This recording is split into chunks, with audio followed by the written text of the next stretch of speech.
Well, many have read my friend Robert Kiyosaki's book, Rich Dad, Poor Dad. The Rich Dad, Poor Dad philosophy is very sound, and what Bob Kiyosaki says that there's 4 categories of people. He calls these the 4 quadrants. The first category, the great majority, are employees who work for a salary. Now, people who work for a salary have all their deductions taken off at source. They take the money home and they spend it on their lifestyle, and they very seldom ever get ahead. A friend of mine wrote a book once, and he said, "You never get rich working for someone else. You only get rich working for yourself." However, employee status is where we start. We all have to start somewhere. The second category of people, the next higher category, is self-employed people. These are people who earn their livings from commissions, income, bonuses, fees, and so on. They're what you might call free agents. Many people, for instance, who are contractors or who are computer programmers or who are repair people or even doctors, lawyers, architects, and engineers who work on their own are basically self-employed. In other words, they can only eat what they kill. They can only get money when they're actually working and getting results that they're being paid for. The next level up are entrepreneurs. And entrepreneurs are people who have other people working for them. When you start off with your job and you start your own business, you're an entrepreneur in a way, but you only really become a serious entrepreneur when you begin to hire people who can do certain things for you to free up your time to do things that are more valuable. Now, here's the key to entrepreneurship. The whole purpose of hiring other people is so that you can do more of those things that pay you the very most. And you don't hire other people to do things that you should be doing. All right? If your biggest skill is your ability to sell, you don't hire salespeople and then sit in the office behind the desk shuffling papers. So, entrepreneurs leverage themselves, multiply their ability by hiring others to do specialized functions that they're either not good at or which is not a good use of your time. And finally, investors. This is the highest level of all. These are people who put up their own money and can borrow the money of others, and they create wealth or sources of wealth that generate income for them when they're not working. Even an entrepreneur has to be working all the time, but an investor is a person who owns a piece of a business or maybe even owns the whole business, and it continues to generate revenue. When you buy stocks, by the way, you are investing in another company that other people are running.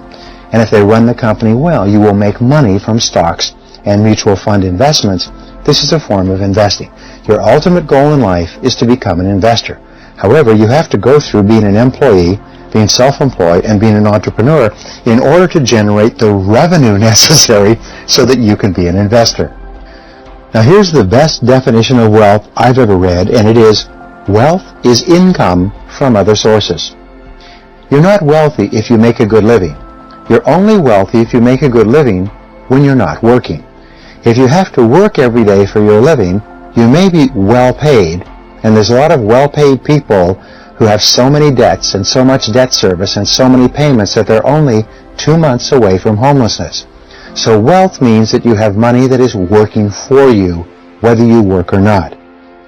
Your goal is to move from employee to self-employed to entrepreneur to investor in stages with a plan and with measures or benchmarks on how to get there. So here's some of the basic rules for becoming a millionaire. Remember, if you break the basic rules, it's very, very hard for you to succeed in any field. So number 1, spend less than you earn. This is the foundation of The Richest Man in Babylon, perhaps the most successful best-selling book on financial independence. Spend less than you earn and save and invest the balance. In other words, live on less than you're bringing in. Now, here's an interesting point, and I learned this from one of the smartest money managers I ever met. He said, when we're young, we associate money with pleasure. We get our first allowance and we go and we spend it on candy. And we think that when we have money, we go and we spend it on candy or things that make us feel good. Now, when we become adults, whenever we think of getting a lot of money, our first thought is spending it on something that makes us happy. If you go to a tourist resort where people are on vacation and having a good time, they're just lined street after street after street of knickknacks and gadgets and junk, because people, when they're happy, associate going out and buying stuff. However, what this does is it keeps you broke all your life. So what you do, and this is what he told me, is you rewire yourself. You kind of pull out one wire and replug it in, and you say, instead of saying, I like spending money, you say, I like saving money. and you begin to think of how much you enjoy having money in the bank, how much you enjoy saving, how much you enjoy delayed gratification, how much you enjoy the idea of moving toward financial independence. And when you develop the habit of being happy about saving money, you start to find yourself more and more careful with your expenditures. If you're going to invest, the rule is investigate before you invest. My friend Ken Fisher of Fisher Investment says that 2/3 of all investing is avoiding making mistakes by making the wrong decisions or by making decisions too quickly. So if you're going to invest in anything, the rule is spend as much time investigating the investment as you spent making the money. You'll find that quick investment decisions are invariably poor investment decisions. Only invest in things that you know and understand. Don't invest in somebody else's idea or scheme or business. Only invest in things that you know. Number one rule is don't lose money. Whatever you do, don't lose money. If there's a possibility of losing a little bit of money and you do it, you're probably going to lose a lot. So be very careful. Once you earn the money, hold on to it. Here is a dangerous thought, and I've learned this over the years. Every so often, if you get financially ahead, you might find yourself saying, well, we can afford to risk a little. Have you ever heard yourself saying that? Well, we can afford to risk a little. Stop. That attitude assures that not only will you risk and lose a little, but you will risk and lose a lot. All successful people never concede or admit that I can afford to risk a little, which means I can afford to lose a little. They say, well, the purpose of entrepreneurship is to take risks. Do you know something? That's totally false. The purpose of entrepreneurship is to make profits. Nobody embarks on entrepreneurship to take risks and lose money. We embark on entrepreneurship to make profits, right? Right? What we do is we mitigate risks. The successful entrepreneur is the person who sails through the shoals of risks in order to get to the profit. The unsuccessful entrepreneur is the one who crashes against the rocks of risk. Your job is not to take risks, your job is to make profits. And you make profits by minimizing risks. I learned from this multimillionaire businessman, he told me, he said, Brian, never rush into an investment. He said, investments are like buses on a busy street. There will always be another one along. The primary reason why you save your money and accumulate it carefully is because it gives you two things. First of all, it gives you freedom. You know you've got money in the bank. If you don't like your job, you can walk away from it because you've got money in the bank. But the second thing it gives you is opportunity. If an opportunity comes along, you're prepared to take advantage of it. You don't have to say, I'm sorry, I don't have any money, I can't afford it, I'm broke, and people just shake their head in pity and walk away. As an adult, you should always have opportunity money put aside. And when you have it, you feel great about yourself. Remember, if you love something, you set up a force field of energy around it. This force field of energy attracts more of the same thing. Like attracts like. Similarities attract similarities. So if you don't have any money, there's an old saying, it takes money to make money. Well, if you don't have any money, what do? You have nothing there. There's no source of energy. So you've got to get something there. It doesn't matter what it is, you've got to get something there. If it's a penny, you've got to get something there. In the Bible it says, to those that have shall even more be given, but from those who have not, even that which they have shall be taken away. If you have money, and you preserve it, and you take good care of it, to those who have shall even more be given, because they will attract more. To those who have not, even that which they have will be taken away, because they'll have nothing to attract. So here's what you do, is you make a decision. We all want to be financially independent. Is that correct? Yes. And we're patient. We don't expect to do it overnight because we don't expect something for nothing or a quick fix, right? Okay. So what we do is we say, I can't save 10% of my income, but by gum, I can save 1%. You can save 1%. This will constitute a major shift in the way you think about life. But the rule is this. Make a decision today that whatever you earn on a gross basis, you will save 1% and live on 99%. So here's the second basic rule. Look upon money as something that has personality of its own. This is important because money goes and stays where it is appreciated. And it flees from places where it is not appreciated. Money goes to where it is loved, to where it is cherished, to where it is respected. It's an interesting point, but you can tell your attitude toward money several ways. But the simplest of all ways is by looking how you treat the money you have. If your money is all in a scramble in your purse or your wallet, it looks like somebody threw up there, and it's all mixed up, and all of the coins and all of the bills are all mixed in a mishmash, it means you're probably not doing very well in life.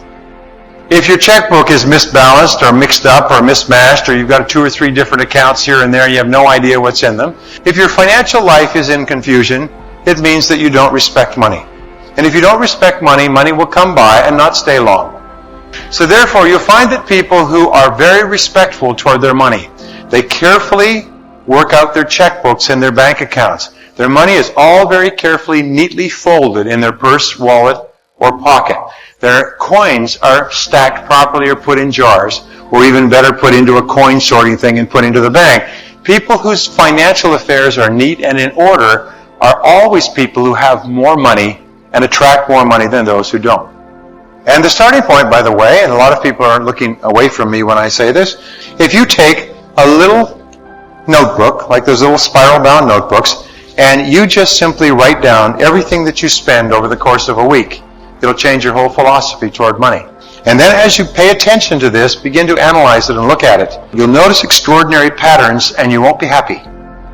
And you'll start to see how these patterns can be shifted and changed. And as you shift them and change them, how your whole financial life starts to fall into order. Just by the very act of observing your expenditure patterns. So the rule is count your pennies and the dollars will take care of themselves. Number 3. Once upon a time, when I started my career, I sat down at the end of the year and my tax returns were $14,400. 12 years later, I sat down and did my tax returns, and my tax returns were $1,440,000. I'd increased my income by 100 times, and I went back and I started to look at that, and I realized that I'd used a formula which I gradually articulated into what I call the 1,000% formula. And it's very simple. It's based on the law of incremental improvement. So here's what it consists of. It's very simply this. Each morning, get up first thing, at least 2 hours before you have to be somewhere. So you can invest the first hour, what we call the golden hour, into yourself. And you invest the golden hour by reading something that is uplifting, educational, motivational, spiritual. It doesn't matter, but they say reading is to the mind as exercise is to the body. Here's an interesting point. If you were to get up and read for 60 minutes each day, you would read an average of 1 book per week. 1 book per week would be an average of 50 books a year. Now, to get a PhD at a leading university in any subject, including astrophysics, you have to read about 30 to 50 books and combine them into a dissertation. If you read 30 to 50 books in your field in the course of a year, you get the equivalent of a doctoral degree, whether it's in selling, business, entrepreneurship, or any other field. You will, because you're reading material that's practical, have the equivalent of a dissertation in that you will have blended it into your life. You can double and triple your income simply by reading 1 hour every day. Step number 2 in the formula is make a list of everything you have to do that day. Sit down, make a list about everything that you have to do, plan your day in advance. Step number 3 is organize your list by priorities. Determine what's most important, what's second most important, what's third most important. Put a number next to each one. Number 1, number 2, number 3, number 4, number 5. Fourth step is to start on your most important task, as we mentioned before, and work on it single-mindedly with concentration, focus, and discipline until your most important task is done, and then go to task number 2 and do the same thing. Number 5 is listen to audio programs in your car. Turn your car into a mobile classroom. Turn your car into a university on wheels. Now, what is the next step? Number 6. Number 6 is to ask yourself 2 questions after every event. These 2 are what I call the magic questions, and they will change your life. Question number 1 is right afterwards say, what did I do right in that situation? If it's a sales call, if it's a business meeting, if it's a job application or interview, if it's a negotiation, if it's a meeting with your bank, afterwards ask yourself, what did I do right? And immediately think, and even better, write down everything that you did correctly in that meeting. because you did a lot of good things. Even if it wasn't successful, you did a lot of things that were right. Second question you ask is, what would I do differently next time? And then quickly write down a list of all the things that you could do to improve that situation the next time you have it. Now, the seventh part of the 1000% formula is for you to treat everyone you meet like $1 million customer. Treat everybody you work with in life as though they're the most important person in the world. Treat your customers as though they're about to buy $1 million worth of your product if they like you, and if you treat them nicely. And especially treat the members of your family. Treat your children, treat your spouse, treat your friends like they're really important people. This 1000% formula has been the key to success throughout history. Is you don't make quantum leaps. You don't go from zero to being rich. You don't make easy money or quick money. What you do is you go to work on yourself bit by bit, day by day, week by week, month by month, and your results are virtually guaranteed. Well, what are the qualities, the most important qualities of self-made millionaires? Number one, top of the list, is honesty. Someone once said that if honesty did not exist, it would have to be invented as the surest way of getting rich. Why is honesty so important? It's because as soon as you go beyond your own resources, you have to borrow money. And you can only borrow money if people trust you, if people know that you're honest and that you've always been honest. So therefore, you dramatically leverage yourself by developing the kind of reputation that people can trust, that people know that if you say you'll do something, you'll do it. If you say you'll pay something back, you'll pay it back. If you have a problem, you let them know, and so on. Now, the second quality of self-made millionaires is self-discipline. Napoleon Hill used to call it the master key to riches. In his interviews with more than 500 of the wealthiest men that America ever produced, he found that self-discipline was the one common quality they all had. It was the one quality that guaranteed their success. And self-discipline is learnable by practicing discipline whenever it is required. The third quality of self-made millionaires is getting along well with people. It's likability. If people like you, they'll want to do business with you. If people like you, they'll want to lend you money. If people like you, they'll want to work for you and work hard. So you'll find that people with positive mental attitudes, optimists, cheerful, nice people, tend to be far more successful in every area financially than people who aren't. A fourth quality is having a supportive spouse. Now that's interesting. The answer is that when you have a supportive spouse, somebody who stands behind you, works with you, it saves you an enormous amount of energy in life. You don't have to come home at night and fight. You don't have to worry about what he or she is going to say. You don't have to argue. You don't have to go out looking for someone to date and so on. You can take all that energy and channel it into becoming successful. Being single or in a bad relationship is a very time and energy consuming time of your life. By the way, you have all of these qualities already developed to a certain degree. Your job is just to develop them to a higher degree by practicing them whenever you need to. Now, there are several reasons why people don't become rich, and I've broken down the basic 7. And this, again, is the result of exhaustive research. The number one reason that people don't become rich is that it never occurs to them that they can become rich. Now, let me tell you something. You can do it. You can become a millionaire. If you're a millionaire, you can become a 10 millionaire. You can do it. In fact, you should say over and over again, as you think about personal wealth, I can do it. I can do it. I can do it. Because when you start realizing that you can do it, then the only question you ask is how? What are the different ways? What do I do? When you cross that mental barrier and you realize that yes, if hundreds of thousands and millions of other people have done it, I can do it as well. You can do it as well. So the number one reason that it never occurs to them. From now on, it's occurred to you. Number 2, they never decide to. They wish and they hope and they pray. But here's the rule. Nothing happens in life until you make a decision and burn your bridges and take action. So just decide, I am going to do it, and then take down a piece of paper and write out every single thing that you could think of to do that would help you to become financially independent. Now, the third reason people don't become rich is they procrastinate. Most financial advisors will tell you this is the number one reason. They always have an excuse in their 20s and their 30s, their 40s, always have an excuse, always have a bill to pay, always have a reason why they can't start putting away their money today. But they can afford ski vacations and new cars and going out drinking and dating with their friends and clothes and everything else. Do you know that the average person at the age of 40 in America, the average adult, is worth only a couple of $1,000s? The average adult at the age of 50 is only worth about $50,000? Isn't most people don't really get serious about their finances until their 50s and 60s? Don't let this happen to you. Don't procrastinate. Make a decision and do it now. Start saving today. Open a bank account and put in 1% in advance of what you're going to make this month. And then from then on, add to that account. Fourth reason that people fail financially is that they fear failure.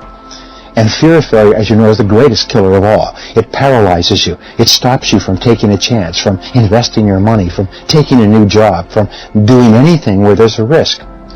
Human beings are terrible about loss. We're so emotional about the possibility of losing money that sometimes we become so paralyzed we never do anything that will enable us to make money.